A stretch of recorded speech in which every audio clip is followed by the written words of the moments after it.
ഒമാനിൽ വന്ന് ഇന്നത്തേക്ക് രണ്ടാമത്തെ ദിവസമാണ്. രാവിലെ എഴുന്നേറ്റ് ജോലിയുടെ ആവശ്യത്തിന് വേണ്ടി പുറത്തേക്ക് പോകാനുള്ള തിടുക്കപ്പാടിലാണ്. നിലവിൽ റൂമിൽ ഇപ്പം 4 പേരാണുള്ളത്.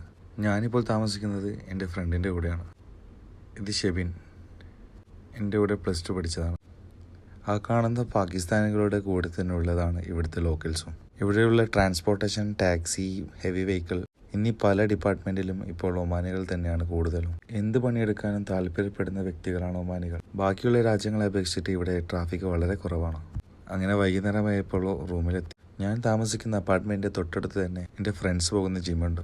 അങ്ങനെ ഇന്നത്തെ ദിവസം അവരുടെ കൂടെ ഞാനും വെറുതെ കൂടി. കൂട്ടത്തിൽ സെൻറ്ററിലുള്ള ആളാണ് ഷാനവാസ്, എൻ്റെ വേറൊരു റൂംമേറ്റ്. കണ്ടപ്പോൾ മോശമില്ലാത്ത നല്ല ലക്ഷറി ജിമ്മ് തന്നെയാണ്.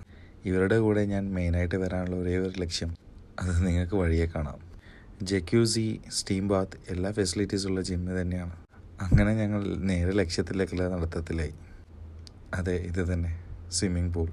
ഇവിടെ നിന്ന് തന്നെ നിങ്ങൾക്ക് അല്ലമീൻ പള്ളിയും അമറാത്തും എല്ലാം കാണാൻ പറ്റും. മസ്കത്ത് ഗ്രാൻഡ് മാളിലുള്ള തിലാൽ റെസിഡൻസിലാണ് ഈ ജിം സ്ഥിതി ചെയ്യുന്നത്. നിലവിൽ ഒമാനിലുള്ള ചൂടിൽ നിന്നും നല്ലൊരു റീഫ്രഷ്മെൻറ്റ് തന്നെയായിരുന്നു ഈ സ്വിമ്മിംഗ് ബാത്ത്. അങ്ങനെ കുളിയൊക്കെ കഴിഞ്ഞ് നേരെ റൂമിലേക്ക് പോയി ഭക്ഷണമൊക്കെ കഴിച്ചു. അങ്ങനെ കളറായി ഇന്നത്തെ ദിവസം കഴിഞ്ഞു.